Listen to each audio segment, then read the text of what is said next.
Bem, meus irmãos, como creio que a nossa igreja sabe, mas cabe àqueles que nos visitam uma pequena explicação, nós estamos caminhando já há 22 domingos no Evangelho de Mateus, sendo hoje a nossa mensagem número 23 neste Evangelho. Nós vamos retomar esta caminhada em Mateus depois de 69 dias parado. Parte desse, ou a maior parte, eu estive viajando e outra foi antes disso, onde pregamos uma mensagem em Apocalipse, como os irmãos devem lembrar. Bem, aonde nós paramos? Nós paramos no capítulo 7, encerrando o Sermão do Monte. E durante toda essa nossa caminhada, lá está o nosso tema geral, que eu quero convidar os irmãos a nós recitarmos mais uma vez e relembrarmos depois de todos esses domingos. Vamos lá? O Messias prometido realiza o plano divino da redenção, apesar da sua rejeição retardar a promessa do reino. Como temos explicado, meus irmãos, o reino de Deus é muito mais complexo do que apenas o reino dos céus, em que Deus com certeza está sentado no seu trono e é indisputável. Há uma dimensão do reino que será visível, que será aqui nesta terra. E isto é o que diz o nosso enunciado, foi retardado porque o rei foi rejeitado.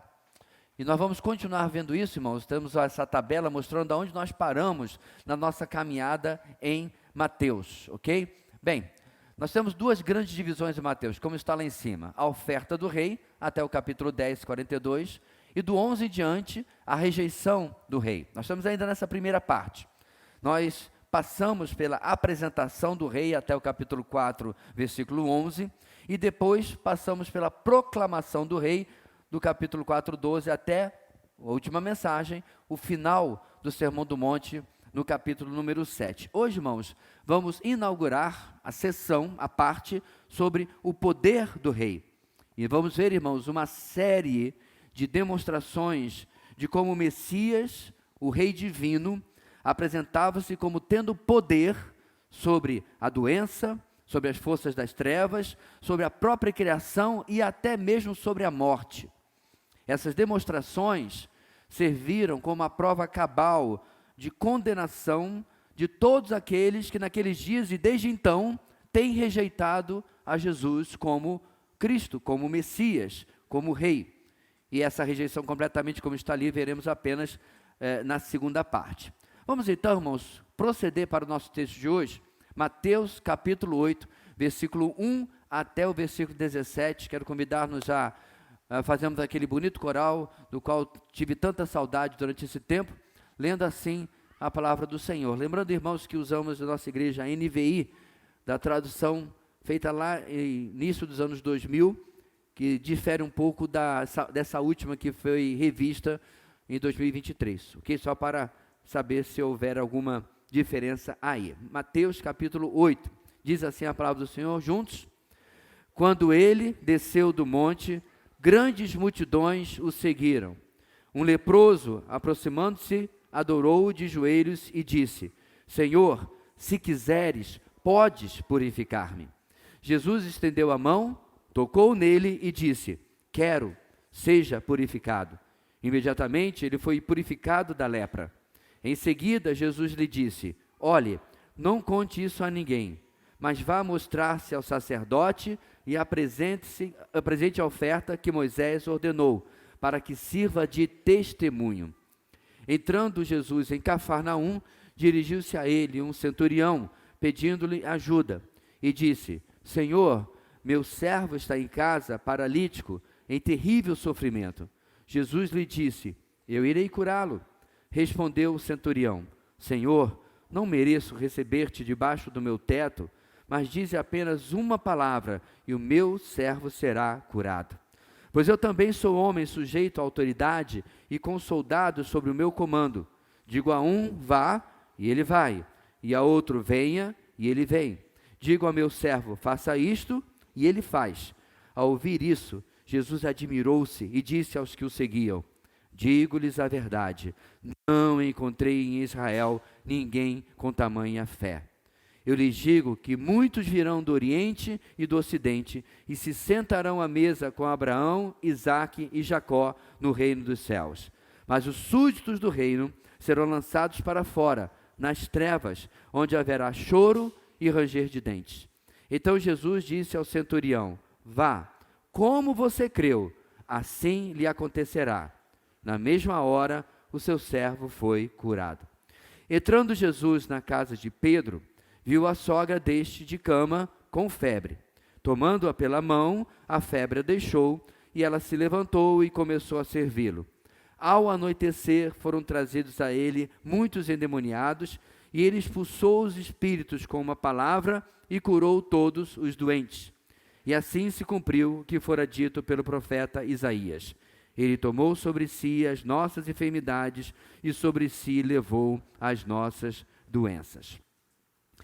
Quando a gente lê, irmãos, textos como esse, o foco, muitas vezes, e infelizmente de muitos pregadores, é simplesmente a cura em si. E falar que Jesus pode curar tudo. E de repente, há alguém ali que está sofrendo de uma doença terrível. Esta semana eu estive com minha esposa orando por uma conhecida nossa, que tem uma dessas doenças terríveis. E é muito fácil ler um texto desse e mostrar para ela: olha o que Jesus pode fazer. Agora, meus irmãos, eu não creio que seja esse simples motivo ou intenção do evangelista. Nós precisamos sempre lembrar que os evangelistas, todos os quatro, organizaram os acontecimentos da vida de Jesus para formar um argumento lógico. O que eu quero dizer com isso, irmãos? Claro, eles não estavam necessariamente preocupados com a ordem cronológica, mas sim, colocaram no começo o nascimento e no fim a morte e ressurreição. É o miolo que eles reordenaram para formar o argumento do livro. Os evangelhos não são biografias, eles são evangelhos. Eles têm um propósito, inclusive a gente acabou de ler o tema, o propósito do Evangelho de Mateus. Aqui no nosso texto, logo em seguida do Sermão do Monte, o poder do rei começa a ser demonstrado para convencer a todos de que ele é de fato o Messias esperado e por isso não só merece, como precisa ser seguido. No texto que nós lemos, temos 3 demonstrações dessa autoridade do rei, da autoridade de Jesus sobre, no caso, as enfermidades, apesar que no final também tem sobre as trevas. E o texto termina, irmãos, com Isaías 53, um texto extremamente messiânico. Certamente, ele tomou sobre si as nossas enfermidades e sobre si levou as nossas doenças. Esse texto, irmãos, é importante. Não significa que todos os enfermos serão curados sobrenaturalmente, nem isso foi no dia de Jesus e nem significa hoje, porque muita gente já leu Isaías 53 nesse sentido também. Muito provavelmente, irmãos, essa extinção praticamente total da doença acontecerá sim no reino messiânico, no reino milenar que temos tanto aprendido. Quer seja por meios naturais ou sobrenaturais, as pessoas sim morrerão, porque são mortais, mas serão livres das mazelas principais que nós temos hoje em dia. Você pode pensar em um reino onde Jesus é o rei e o câncer não tem cura? E outras doenças terríveis não têm cura? Claro que não. Mas isso é depois. No nosso texto, com essas demonstrações do seu poder, o Messias está ensinando aos súditos do reino, ao apontar para pessoas de 3 grupos, para que abandone, a palavra é, as suas preconcepções sobre ele, sobre o Messias, e o conheçam como ele realmente é. Desde o começo, irmão, nós temos falado como que Jesus tinha dificuldade para que eles entendessem quem ele realmente era. Se ele tivesse vindo glorioso, com estrondo, ainda assim eles não entenderiam. Porque o foco deles estava tanto na opressão política que eles tinham, que eles esperavam que Jesus fosse outra coisa. Tanto é verdade que as obras de ficção, sobre a vida de Jesus, ou mesmo aquelas que retratam o Evangelho em filme, etc., sempre colocam como os discípulos ficavam esperando que ele fosse libertar Israel. Lembra dos discípulos no caminho de Emaús? Nós esperássemos que ele fosse redimir Israel. Redimir do quê? Dos romanos. Preconcepções erradas sobre Jesus aconteciam naquela época e acontecem hoje também. A nossa grande ideia, irmãos, o tema geral, central da nossa mensagem de hoje, então, é a seguinte: a autoridade de Jesus desafia todos a abandonarem suas preconcepções. A autoridade de Jesus desafia todos a abandonarem as suas preconcepções. Eu e você, irmãos, não vivemos, é claro, no tempo, na época desse texto, mas certamente, como eu disse, todos nós temos preconcepções de Jesus nos nossos dias. O mundo, a sociedade é cheia dessas preconcepções. Hoje em dia, os muçulmanos, por exemplo, querem reduzir Jesus a simplesmente um profeta, o maior deles, mas apenas um profeta. Os acadêmicos querem reduzi-lo a um grande psicólogo ou sociólogo. Para outros, ele era um filósofo, um pacifista, um revolucionário, até comunista. Dão a ele a camisa, a roupagem, o envelopamento que lhes convém. Mas também acontecia naquela época. E acredito, meus irmãos, apesar de repente você não se qualificar em nenhuma desses envelopes aqui, hoje o nosso objetivo é que nós olhemos nosso coração e nossa mente e possamos nos desfazer de quaisquer preconcepções que possamos ter. Porque apesar de todos os pensamentos humanos, Jesus não é nada disso. Jesus, irmãos, como eu disse, não era nem o Messias falso que os judeus esperavam naqueles dias. Alguém que fosse exclusivamente para os judeus e queria dizimar os inimigos gentios, ou seja, não judeus. Jesus não era isso. Então, e eu e você? Você tem preconcepções a respeito de Jesus? Você é afetado pelas suas crenças religiosas, em lugar de suas crenças bíblicas ou espirituais?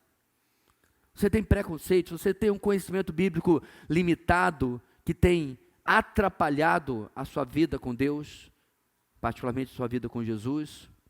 A autoridade de Jesus, então, nos desafia a abandonar as nossas preconcepções. Vamos caminhar no texto, irmãos. Como eu disse, são 3 grupos, a divisão é fácil.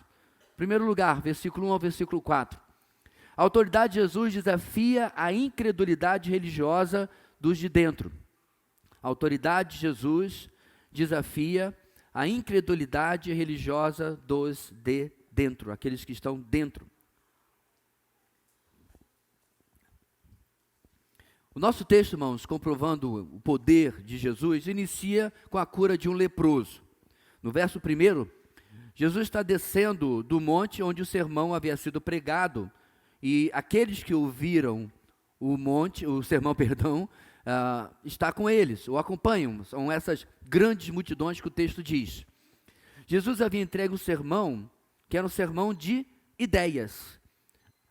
Agora ele irá pregar o sermão de ações. O rei, o Messias, era digno de que se acreditasse em suas palavras, que elas fossem ouvidas e cridas? Sim, por quê? Porque as multidões estavam prestes a presenciar isso.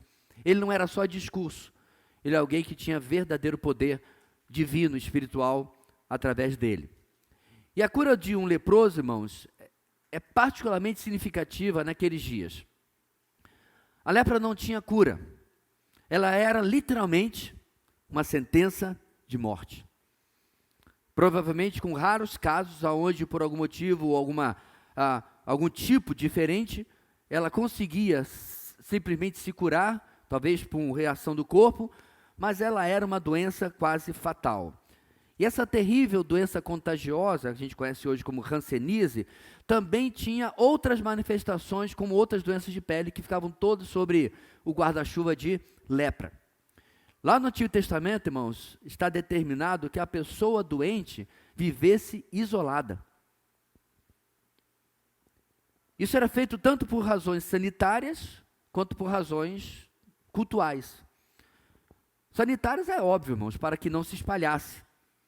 A gente passou por uma pandemia muito inferior a contágio de lepra, a letalidade e dano que a lepra poderia causar no corpo humano, e a gente viu o que a gente fez, o famoso distanciamento social, não é isso? Bem, isso não é novidade. Moisés escreveu sobre isso há muitos anos atrás. Eles tinham que viver em isolamento para que não se espalhasse, mas também tinha razões cultuais, porque era um simbolismo de como um povo de um Deus santo deveria também ser fisicamente puro. Então, servia para os 2 objetivos este isolamento. E o estigma dessa doença, certamente fez, irmãos, com que as multidões que acompanhavam Jesus, versículo 1, dessem um suspiro de espanto e cobrisse as suas bocas e narizes diante daquele homem leproso. Isso era um ato rápido e instintivo, quase automático, de se cobrir, de se fechar quando viam um leproso. Eles sabiam qual era a prescrição de Moisés, e aquele homem aparecer no seu meio sem se anunciar, com certeza causou surpresa. O que eu quero dizer? Levítico capítulo 13. Lá no versículo 45 e 46, Moisés escreveu o seguinte: quem ficar leproso, apresentando quaisquer desses sintomas, usará roupas rasgadas, andará descabelado, cobrirá a parte inferior do rosto e gritará: impuro, impuro, falando sobre si mesmo. Enquanto tiver a doença, estará impuro, viverá separado, fora do acampamento. Porque naquele tempo o povo estava no deserto e não vivia em cidades, vivia em acampamento. Porém, meus irmãos, em lugar de gritar sua condição, como ele deveria, o leproso se aproxima e diz o texto, se ajoelha. Destaque, adorando a Jesus. Só aí já é de arrepiar o cabelo da planta do pé de qualquer judeu. Ele está adorando um simples homem, mas é o que esse homem faz. E aí ele diz o seguinte: Senhor, se quiseres, podes purificar-me. Esse leproso, meus irmãos, certamente tem a sua fé movida por duas coisas: aquilo que ele já ouvira falar de Jesus e aquilo que ele acabara de ouvir no Sermão do Monte. Não é absurdo nós supormos que, mesmo à distância, ele se manteve ouvindo o que Jesus estava pregando, o que vimos no capítulo 5, 6 e 7 de Mateus. Contudo, se as multidões estavam horrorizadas, simplesmente dele estar no meio deles, imagine a reação diante daquele impuro com aquilo que está no verso 3. Imagine todos vendo que aquele Messias ideal, que eles entendiam que era um homem santo, puro, elevado, faz o quê? Ele toca no leproso. Irmãos, isso é inimaginável hoje em dia, por questões sanitárias. Ninguém sã consciência sai por aí abraçando. Nós temos um leprosário no subúrbio do Rio de Janeiro, em Higienópolis. E fazíamos várias igrejas, diversos trabalhos lá. E era recomendado, eu confesso que eu não sei se a política mudou, se a ciência evoluiu depois de 30 e tantos anos, né? Não tenho essa informação, mas se não tínhamos entendimento de abraçar leprosos há 30 e tantos anos atrás, imagina 3.000 anos atrás ou mais. Com certeza, a multidão ficou de boca aberta, sem palavras, porque aqueles que ele entendiam como sendo santo, o Messias, estava tocando esse homem que era impuro. Mas, sem se importar, irmãos, com qualquer pensamento questionador ao seu redor, Jesus toca e responde segundo o pedido de fé daquele homem. A resposta de Jesus é: quero, seja purificado.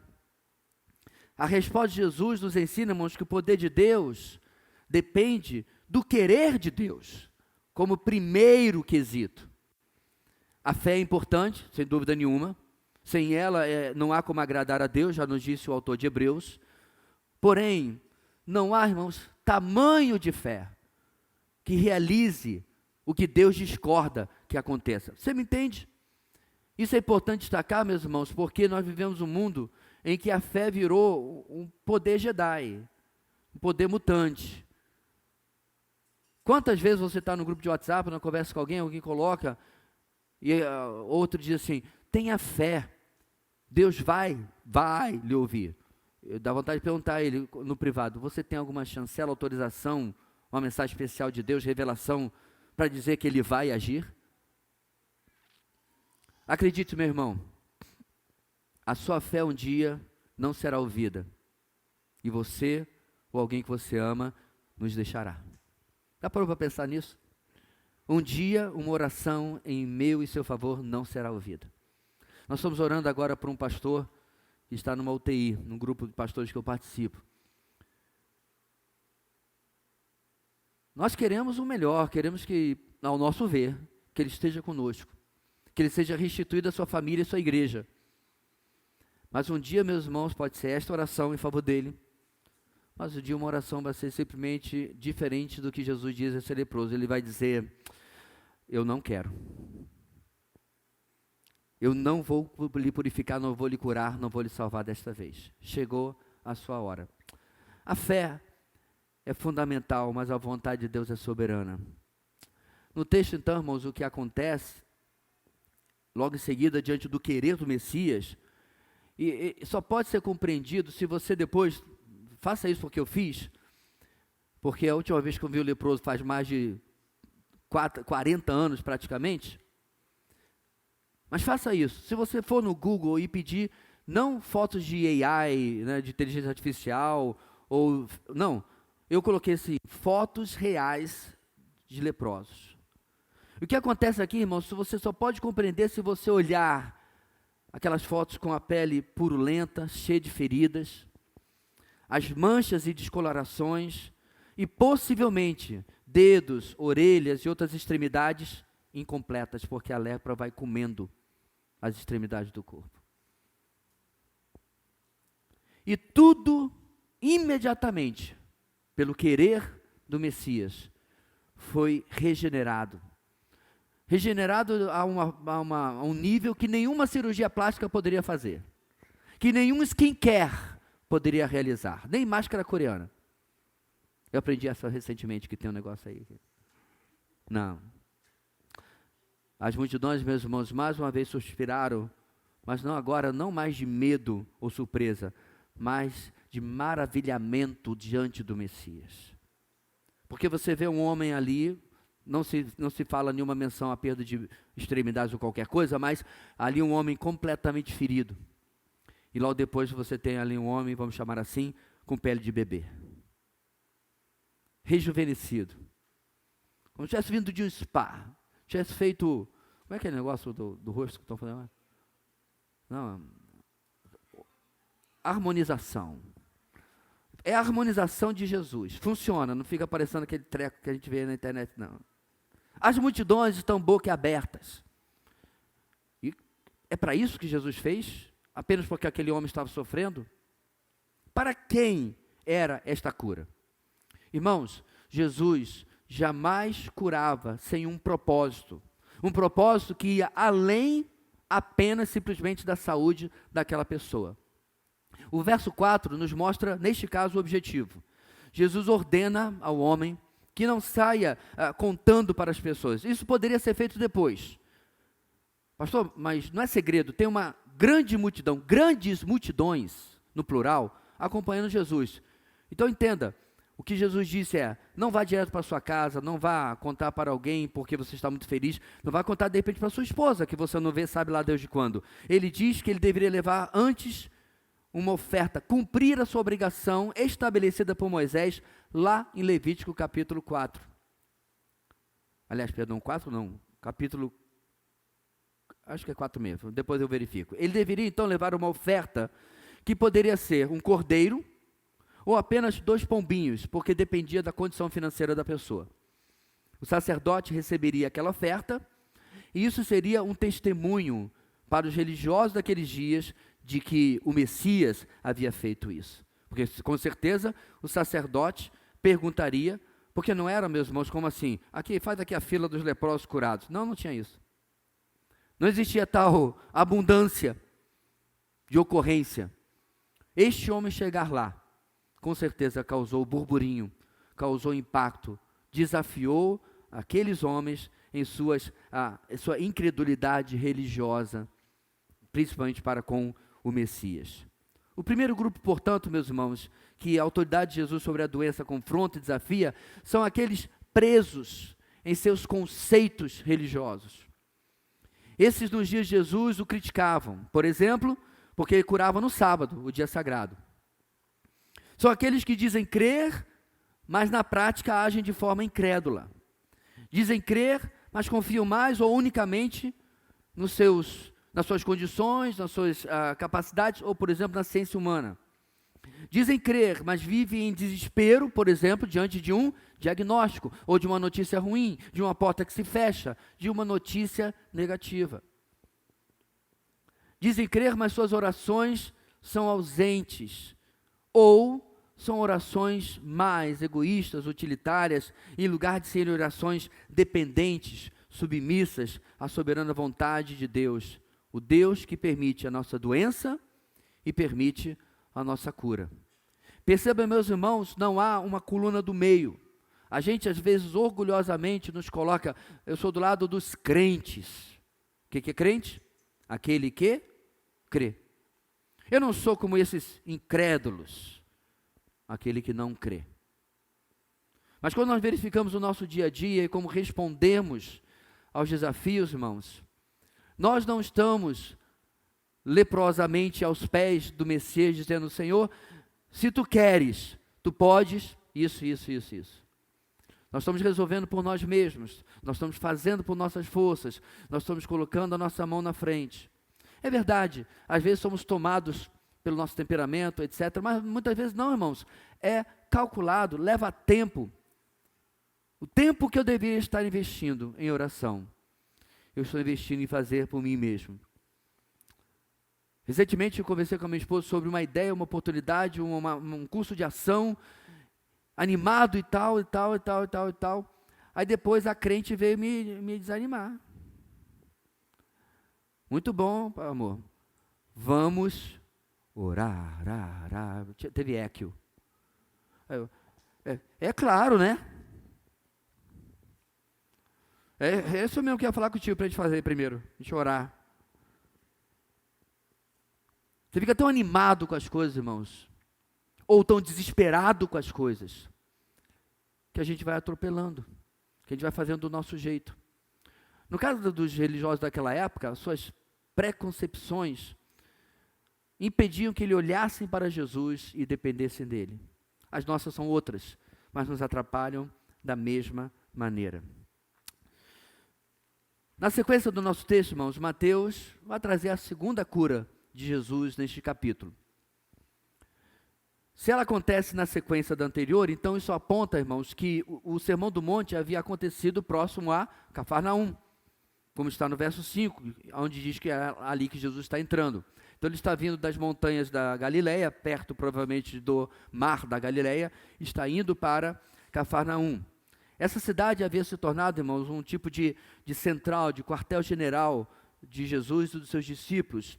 E inclusive é para onde ele se muda depois da cidade onde ele foi criado, Nazaré. A gente viu isso lá no capítulo 4. Saindo de Nazaré, foi viver em Cafarnaum. E aqui ele vai ter o segundo encontro de cura. Segundo lugar essa noite, irmãos. A autoridade de Jesus desafia o preconceito religioso com os de fora. A autoridade de Jesus desafia o preconceito religioso com os de fora. Verso 5 até o verso 13. Nós encontramos nos evangelhos, irmãos, alguns exemplos, alguns episódios em que Jesus claramente confronta os judeus por causa do seu nacionalismo exagerado e preconceituoso. Se você lembra bem, quando incomodado com os samaritanos, os seus discípulos disseram o quê? Quer que a gente ore do céu desça fogo sobre esses mestiços? Os samaritanos eram mestiços, judeus da antiguidade que haviam sido misturados com povos que o Império Assírio havia trazido para a região do norte, onde antigamente era Israel, tendo que os judeus se concentravam no sul, onde era Judá. Então, eles eram muitas vezes repreendido pelo seu nacionalismo exagerado. Agora, irmãos, um pequeno parênteses. Não há nada de errado com nacionalismo e com patriotismo, a não ser que você seja um globalista. Que pena. Fronteiras, cultura, precisam ser respeitadas. Então não é nenhum problema. O problema é quando o nacionalismo ou o patriotismo exclui e cria ódio por outros povos e culturas por simples preconceito. Aí é outra coisa completamente diferente. Ok? Assim, irmãos, enquanto os judeus, sim, deveriam se orgulhar da sua herança cultural, da sua herança religiosa, eles eram um povo da aliança, não é isso? Isso não lhes dava o direito de excluir os gentios, como muitos deles, como uma boa parte da população, fazia. O apelido carinhoso, entre aspas, que eles davam aos gentios, era o quê? cão gentio. Não, não é um poodle bonitinho, não é o Slop. Não é aquele cachorro bem, né, do pet shop. O cão, meus irmãos, era o cão de rua, sarnento. Era esse o apelido que eles davam a quem não era judeu. Eles os tratavam dessa maneira. E esse não era, meus irmãos, o ponto de vista de Deus. Olha só, na purificação do templo, Jesus cita Isaías capítulo 56. Eu preguei esse capítulo nessa igreja, preguei todo o livro de Isaías. E o que Isaías 56 traz, meus irmãos? O título lá em cima, o título colocado, é claro, pela publicadora, a salvação dos gentios. Lá em Isaías 56, nós lemos os versos 6 e 7. Presta atenção. E os estrangeiros que se unirem ao Senhor para servi-lo, para amarem o nome do Senhor e prestar-lhe culto, todos os que guardarem o sábado, deixando de profaná-lo, e que se apegarem, à minha aliança, esses eu trarei ao meu santo monte, e lhes darei alegria em minha casa de oração. Seus holocaustos e demais sacrifícios serão aceitos em meu altar. Aí vem a frase que Jesus cita na purificação do templo: pois a minha casa será chamada casa de oração para todos os povos. Tem certeza, pastor, que isso não é um texto isolado? Bem, há 30, 40 anos nós cantamos, porque o Vencedores por Cristo musicalizou, o Salmo 96. O que nós cantamos, irmãos? Cantem ao Senhor o novo cântico. Cantem ao Senhor todos os habitantes da terra. Ou seja, irmãos, Deus jamais foi exclusividade de Israel. Mas era assim que eles se sentiam. Temos muitos exemplos, irmãos. Por exemplo, número 1, a mulher cirofenícia. Lembra? Os cachorrinhos comem do pão que cai da mesa dos filhinhos. Uma mulher humilde pedindo a ajuda de Jesus. Marcos 7. Temos diversos textos com os samaritanos. Olha só, 2. Foi o único, um samaritano, dos 10 leprosos que voltou para agradecer a Jesus. Terceiro exemplo, temos o bom samaritano que socorreu o homem no caminho para Jericó, enquanto os religiosos judeus passaram ao largo, deram a volta e deixaram o homem lá. Exemplo 4, a mulher samaritana de João capítulo 4. Além desse, irmãos, temos os gregos que pediram a Filipe, em João capítulo 12, Senhor, queremos ver Jesus. E agora, no nosso verso, nós temos um centurião romano. Mas todos esses textos, irmãos, são dicas de que Jesus, o Messias, também era para os gentios. Isso ficava às claras. E é interessante, meus irmãos, se você lembra da nossa pregação nessa igreja de Atos, levou um tempão para a ficha cair na igreja primitiva. Jesus morre, ressuscita, volta aos céus e eles ainda pensavam que o Messias, a igreja era só para eles. Quando Pedro prega na casa de Cornélio, um romano, quando Paulo prega para os gentios, eles são criticados. Que interessante, né, meus irmãos? Como demoramos a entender coisas tão óbvias da parte do nosso Deus, mas assim foi. Bem, em resumo, o que tem o nosso texto? Mas a questão é simples. Esse centurião possuía um servo que não andava e estava em terrível dor. Ao ouvir a questão, Jesus não espera qualquer pedido. Olha a diferença. O leproso fez o pedido, ele não espera por nada. A necessidade era óbvia, e apesar de óbvia, Jesus às vezes esperava por um pedido de socorro, um pedido de cura, o que quer que seja, antes de agir. Mas agora ele imediatamente responde, eu irei curá-lo. O verso 8, meus irmãos, provavelmente explica aonde Jesus queria deixar quando ele imediatamente responde a esse gentio. Ele levanta a bola para ele cortar, ele dá a deixa para o gentio falar o que ele fala no versículo 8. Porque isso aqui, meus irmãos, é muito mais do que um mero gentio. Ele era um invasor estrangeiro. Ele era a força de liderança local de uma força opressora que subjugava os judeus há mais de 60 anos. A dominação romana sobre a Galileia, a Judéia e toda aquela região que um dia foi Israel, havia começado antes de Cristo. e se estendia até agora, e ia se estender durante muito tempo, inclusive no ano 70, iria destruir o templo e expulsar os judeus da sua cidade sagrada. Então é esse homem que está aqui, irmãos. Esse homem que está pedindo a ele que possa atendê-lo, ele prontamente responde. E o que tem na resposta do centurião para com a prontidão de Jesus? Olha aí, irmãos, primeiro, ele reconhece a sua indignidade diante de Jesus. Irmãos, isso é espantoso. Porque, como eu disse, ele não é qualquer homem. Um centurião indigno diante de um mero judeu da Galileia ainda, porque é onde estava Cafarnaum.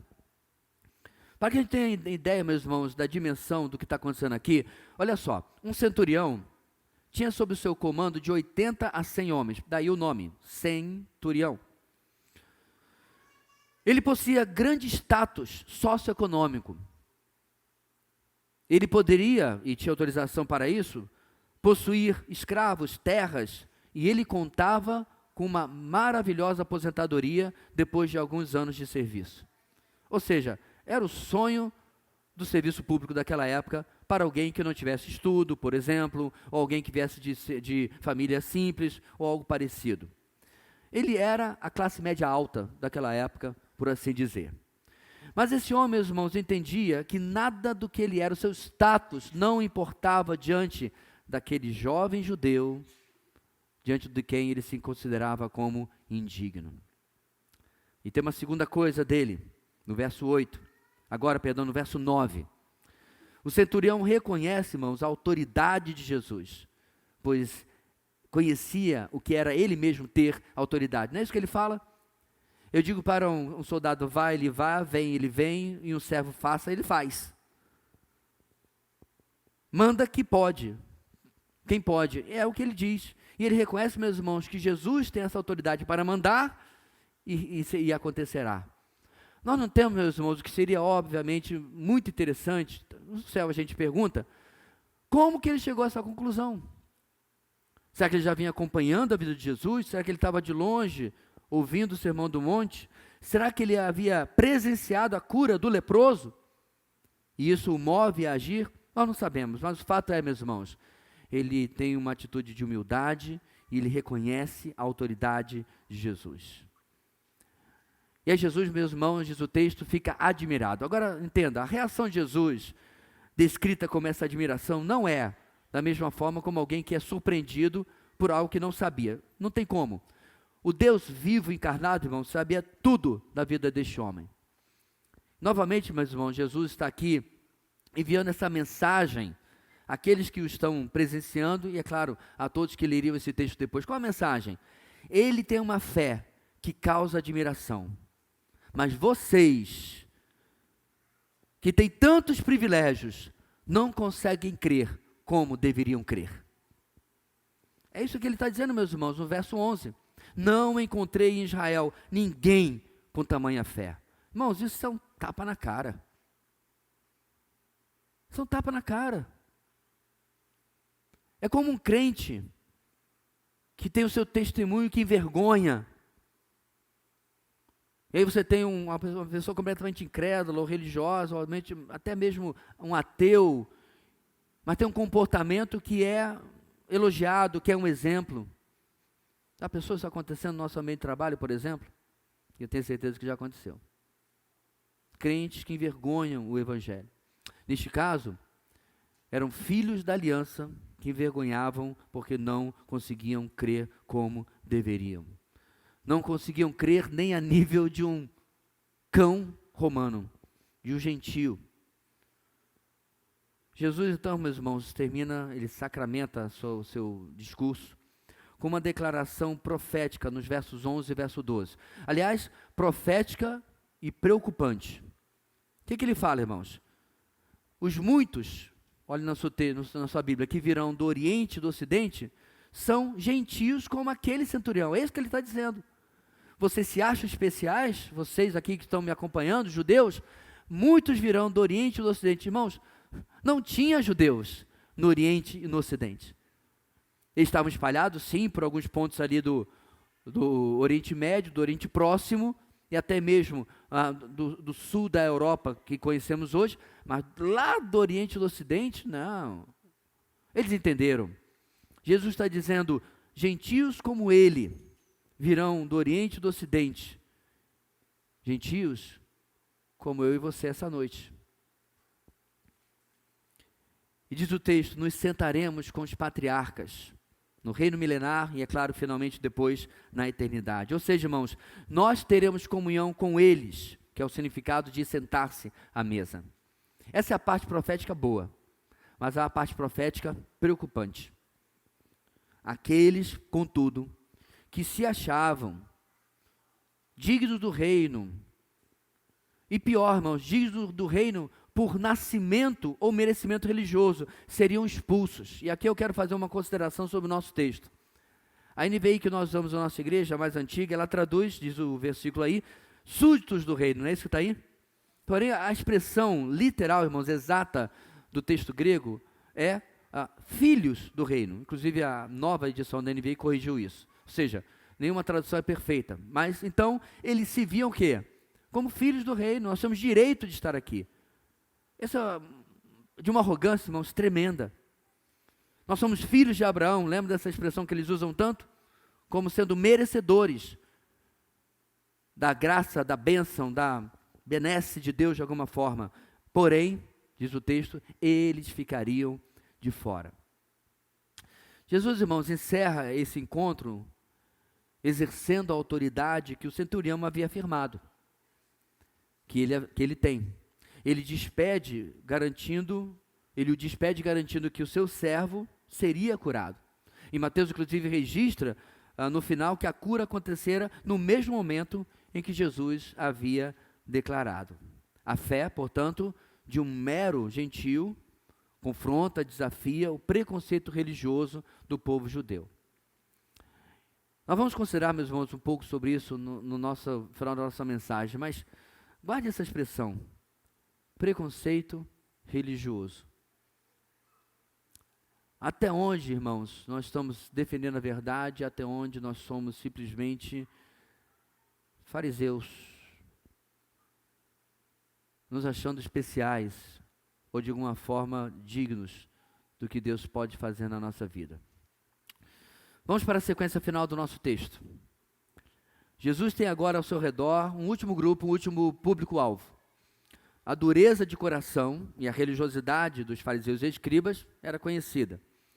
Mas, e os seus discípulos e seguidores mais próximos? Será que eles realmente sabiam que aquelas não eram curas aleatórias? Será que eles realmente enxergavam Jesus como o Messias prometido? Será que eles assistiram todo aquele discurso e ficaram pensando, tomara que eles tenham entendido o que Jesus está querendo dizer aqui, quando eles, no fundo, também não tinham entendido. Terceiro e último lugar, irmãos, a autoridade de Jesus desafia a limitação religiosa dos de perto. A autoridade de Jesus desafia a limitação religiosa dos de perto. Bem, a comitiva finalmente chega a Cafarnaum. Eles se dirigem para a casa de Pedro. Se você visitar hoje, irmãos, a cidade de Cafarnaum, sim, ela está lá, você vai encontrar dois lugares muito marcantes. Quando você está indo em direção a uma rua lá principal, deste lado você tem uma sinagoga, que não é do tempo de Jesus, porque ela foi reconstruída, e você percebe claramente que a parte da reconstrução, que tem, agora eu não lembro mais, eu tenho isso gravado em algum lugar, centenas e centenas de anos, a cor é uma, mas embaixo você vê um baldrame, né? Uma parede mais embaixo, que é mais antiga, essa sim, da época de Jesus. Essa sinagoga é o mesmo lugar da sinagoga de Cafarnaum que a gente vê nos evangelhos. Do outro lado da rua, literalmente, dá para jogar uma pedra e acertar, você tem uma igreja com fundo, chão de vidro, porque embaixo estão as ruínas, aonde se entende que foi a casa de Pedro, segundo a tradição.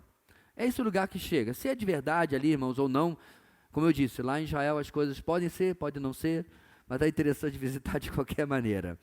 Mas o fato, meus irmãos, que lá está, e lá, No ambiente mais íntimo, com certeza Jesus, seus discípulos, talvez um ou outro mais próximo, ele cura a sogra de Pedro. Os maldosos dizem que é por isso que ele traiu Jesus, mas não é verdade. Especialmente para mim, irmãos, que tive uma sogra maravilhosa, isto é um absurdo. Nos versos 14 e 15, ele cura a sogra de Pedro, e ela vem e pode servi-los. Aí, na sequência do verso 16, a noite veio com liberdade para os possessos e saúde para os doentes. Esse desfecho, irmãos, perceba, afunilando nos discípulos, tem a ver com a própria missão de Jesus. Ele veio para toda a nação de Israel, mas ele sabia muito bem o que iria acontecer. Ele sabia da sua rejeição, ele sabia que ali estavam os homens, pelo menos 11 deles, né?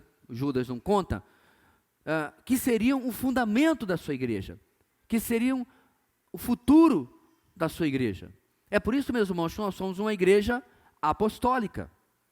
Por quê? Porque está o apóstolo Joversi? Não. Porque Paulo, em Efésios capítulo 2, 19 e 20, diz o seguinte: portanto, vocês já não são estrangeiros nem forasteiros, mas concidadãos dos santos e membros da família de Deus.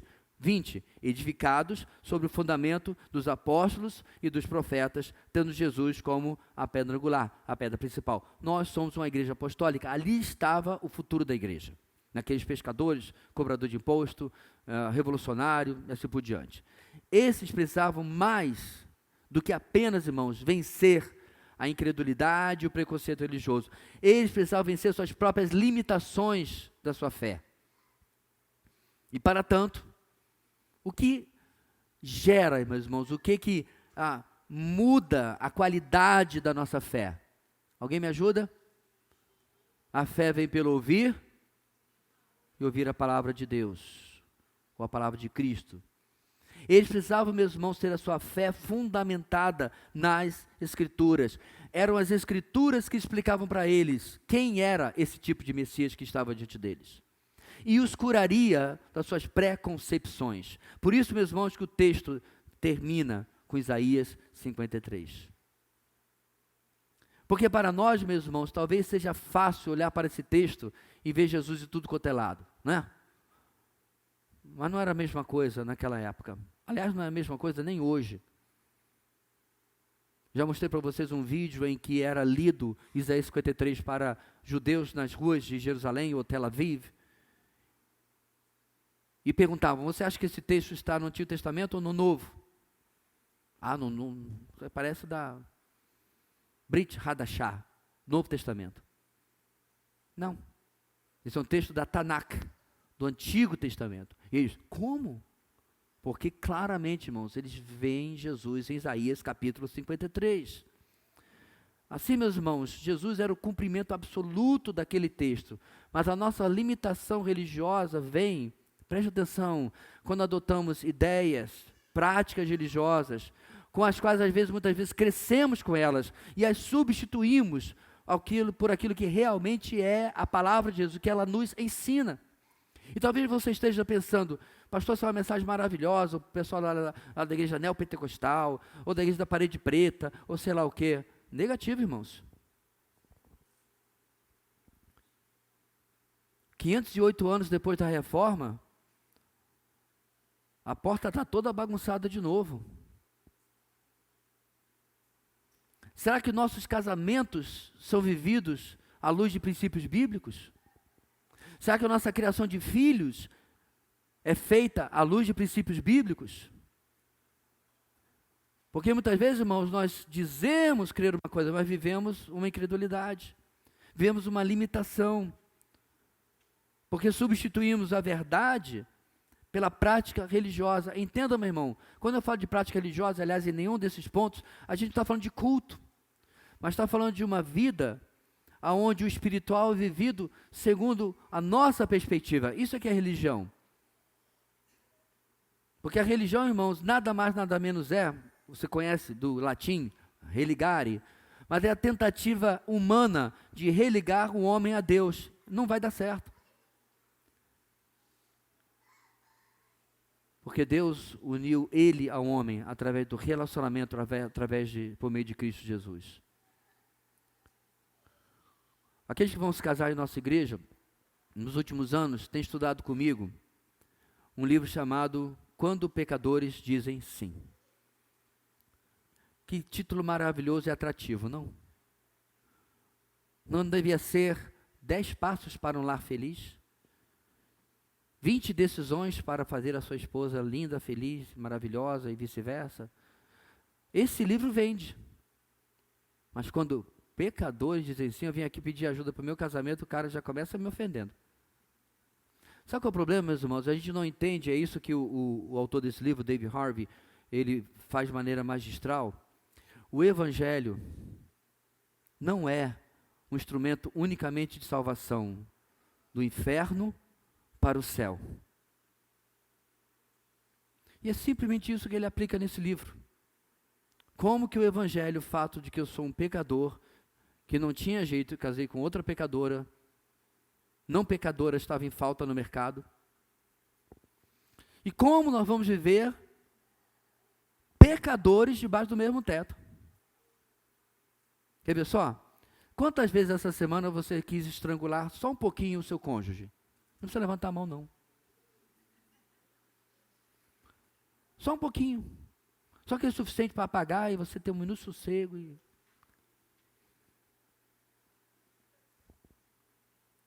E é incrível, irmãos, como muitas vezes nós temos as piores atitudes, obviamente isso não se refere apenas ao casamento, mas é o exemplo por causa do livro, em todos os nossos relacionamentos, com nossos filhos, com nossos pais.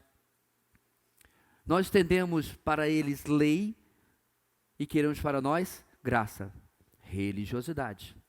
Isto é religiosidade.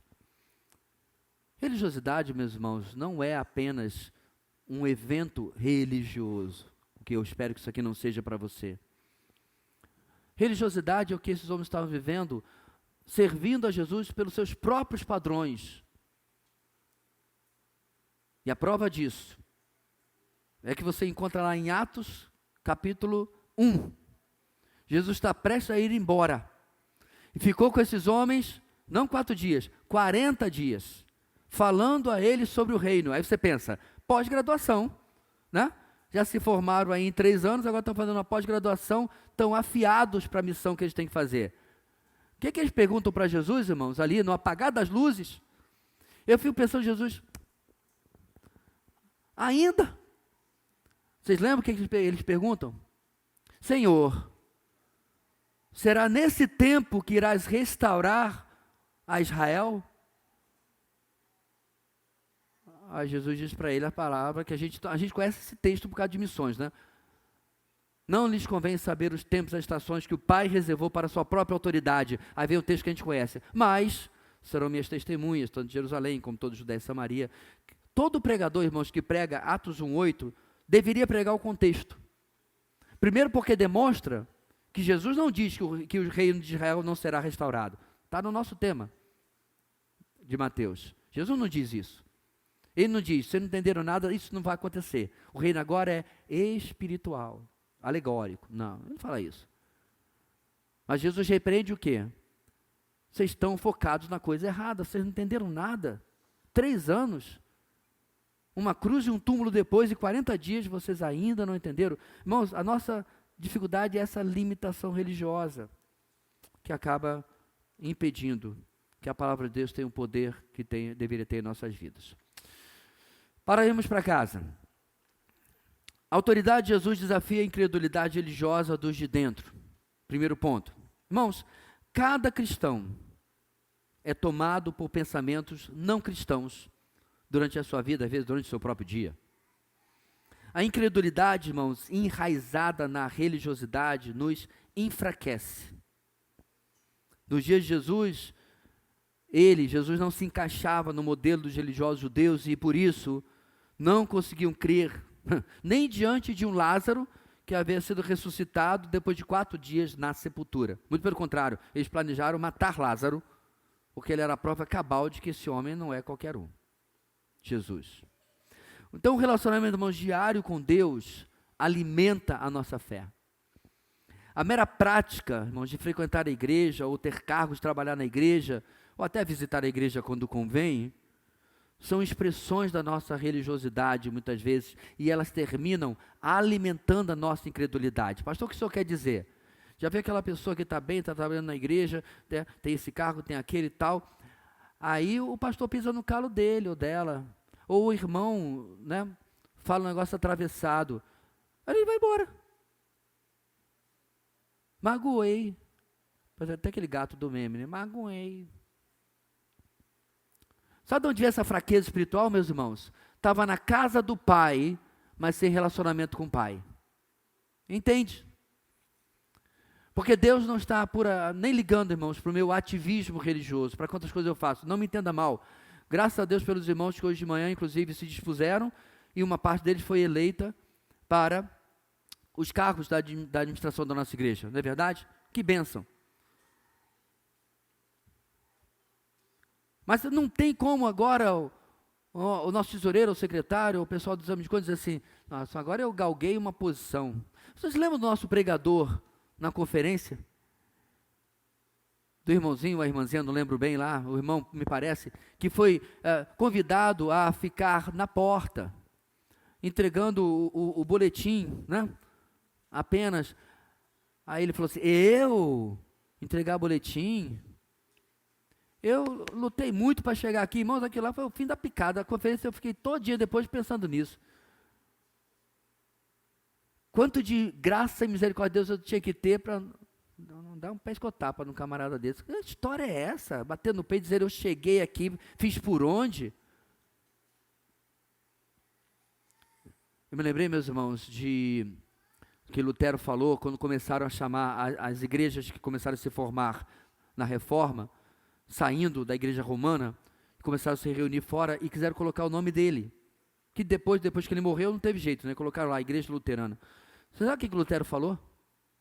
Eu, um saco de ossos e vermes, ter que a igreja do meu Senhor seja chamada com o meu nome. Essa é a atitude de um homem que ficou para a história, que fez o que fez, a gente tem que reconhecer isso, apesar, obviamente, dos seus defeitos e erros, como qualquer um, mas não se sentia de maneira nenhuma na posição de bater no peito e dizer, eu lutei para chegar aqui, agora põe meu nome na porta da igreja. E o que falar daqueles que hoje, né, põe a foto dele e da esposa lá na frente para... Não que eu não seja fotogênico, mas, enfim... O relacionamento diário com Deus, meus irmãos, alimenta a nossa fé, nos previne. Porque aquilo que nós fazemos, irmãos, no reino de Deus, ela é a treliça.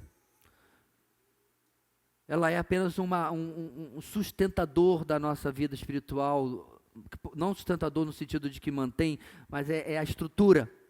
Mas o que nos mantém vivos é a videira. É a vida com Deus. A fé de ouvir, eu quero no Senhor, da parte do Senhor, não importa qual seja o resultado. É a fé que não se abala, a fé que não entra em depressão, a fé que não joga fora, que não desiste, apesar do que acontece. Irmão, já disse isso em mensagens muitos anos atrás, as tribulações e problemas na vida do apóstolo Paulo o aproximavam de Deus. E quantas vezes elas servem para nós nos afastarmos de Deus, criarmos corações amargurados, porque não estão acontecendo as coisas como queremos da parte de Deus ou da parte dos homens. Número 2, a autoridade de Jesus desafia o preconceito religioso com os de fora. Irmãos, algumas vezes eu tenho me espantado como alguns irmãos discordam que seja Deus que esteja agindo em lugares e com pessoas que por acaso creem diferente de nós. Isso não pode ser de Deus. Porque ele não é reformado, porque ele não é batista, porque ele não é isso, não é aquilo. Agora, parênteses, não me entenda mal. Eu não estou dizendo que Deus não se importa que o conteúdo da nossa fé e da nossa doutrina sejam corretos e bíblicos. Não estou dizendo isso, de forma alguma. Não estou afirmando também que determinadas doutrinas centrais devem absolutamente ser inegociável. Se alguém nega a divindade de Cristo, não é nosso irmão em Cristo. Por mais que leve o nome de cristão ou qualquer coisa parecida. Entende? Então não estou falando isso. Então isso dito, irmãos, eu tenho me regozijado com o que Deus tem feito ao redor do mundo, por meio de irmãos, mesmo que eu discorde de algumas coisas que eles creem ou até mesmo praticam. Tenho me alegrado com isso.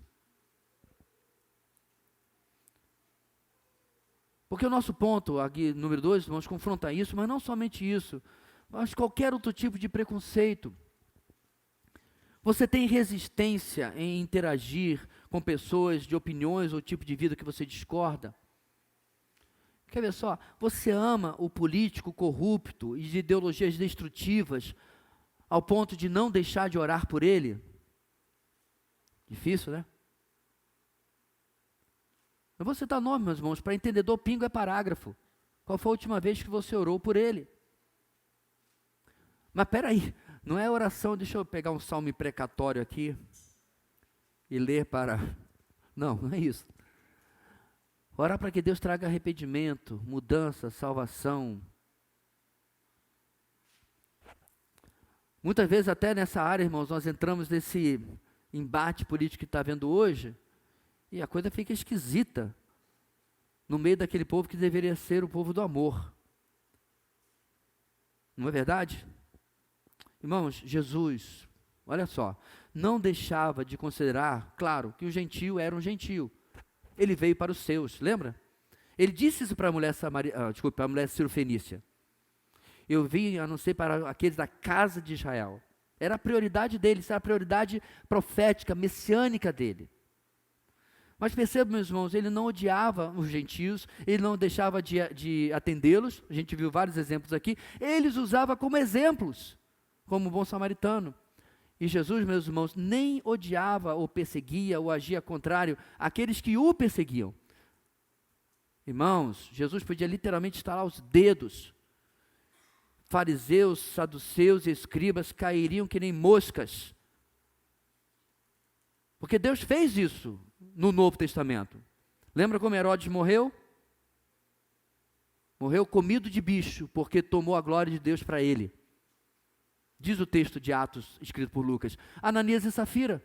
Então veja bem, meus irmãos, matar alguém no estalar de dedos, porque essa é a sua vontade, nosso Deus não tem problema com isso. Desculpe lhe lembrar ou lhe desiludir com essa ideia de Deus Papai Noel. Não, porém Jesus não fez. Ele agiu, meus irmãos, contemporizando e aceitando, e em todas as circunstâncias, o amor vinha primeiro, ainda que seguido pela verdade. Vamos encerrar, meus irmãos, com o nosso terceiro ponto. Estou um pouquinho destreinado, e hoje, perdão, passei um pouquinho do nosso horário. Mas vamos lá, a autoridade de Jesus desafia a limitação religiosa dos de perto. No caso dos discípulos, irmãos, eles precisavam conectar o homem diante deles com o Messias do Antigo Testamento. Neste caso, comprovadamente diante de Isaías 53. Se lermos o texto, irmãos, veremos Isaías profetizando o Messias como alguém, primeiro, em quem não creriam. Lembra como Isaías 53 começa?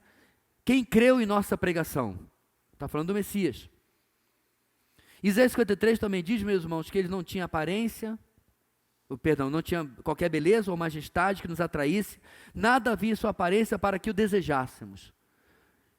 Isaías continua, ele era desprezado e rejeitado pelos homens, um homem de dores e experimentado no sofrimento, como alguém de quem os homens escondem o rosto, foi desprezado e nós não o tínhamos em estima.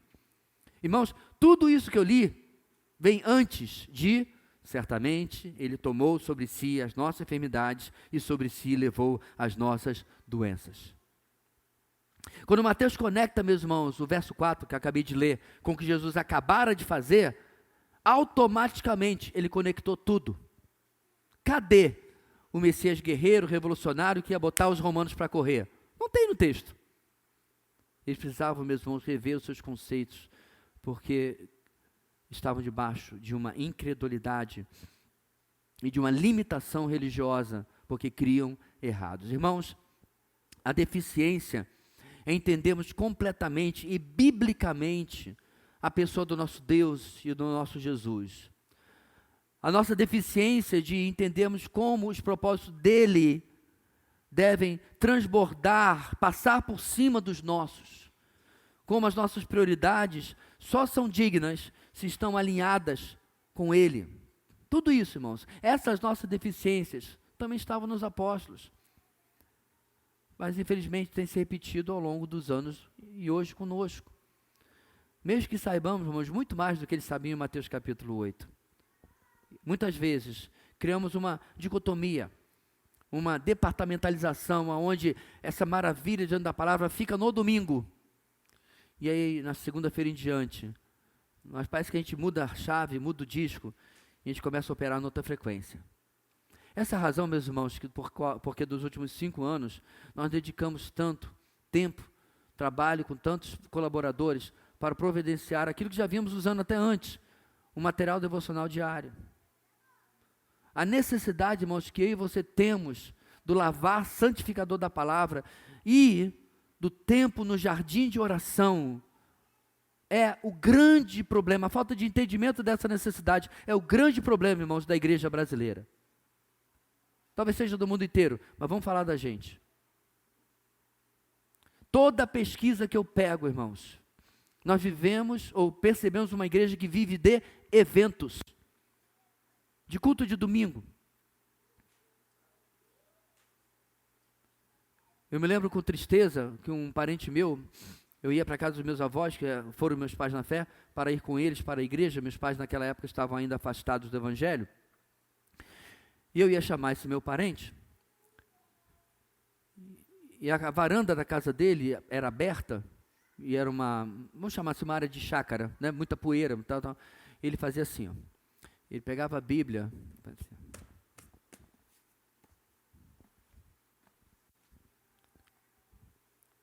não, pastor, aqui ele lê a Bíblia no tablet dele. Que tablet, criatura? Isso é 40 anos atrás. Nem pensava, só tinha tablet no Jornada nas Estrelas. Não, era uma Bíblia que estava lá de domingo, esperando o próximo domingo. Diante disso tudo, meus irmãos, a autoridade de Jesus, como Ele realmente é, desafia as nossas preconcepções. Sabe que depois, e isso é um problema sério conosco, que temos mais tempo de vida cristã, a gente começa a entrar no automático e acabamos de esquecer coisas tão básicas do nosso relacionamento com Ele. E talvez precisamos de uma mensagem como de hoje, um texto como de hoje, para sermos relembrados de que a nossa vida, meus irmãos, orbita, gira ao redor do Rei. Estamos aqui por causa dEle. Não estamos aqui por nossa causa, por nosso nome denominacional, nem por nosso nome de identidade. Não. Aquilo ali não importa nada. Não resistirá ao fogo de Pedro, onde os elementos se desfarão. Na eternidade ninguém elogiará você. Você era da comunidade Batista Videira? Tira uma selfie aqui comigo. Não acontecerá. Eu e você não somos especiais por motivo nenhum. Só um homem especial. E aqueles daquele tempo precisavam rever os seus conceitos, e nós hoje precisamos também. Porque quando nos relacionamos de maneira errada, irmãos, com qualquer pessoa, e Jesus não é diferente, toda a nossa vida é afetada por aquele mau conceito, preconcepção no nosso relacionamento.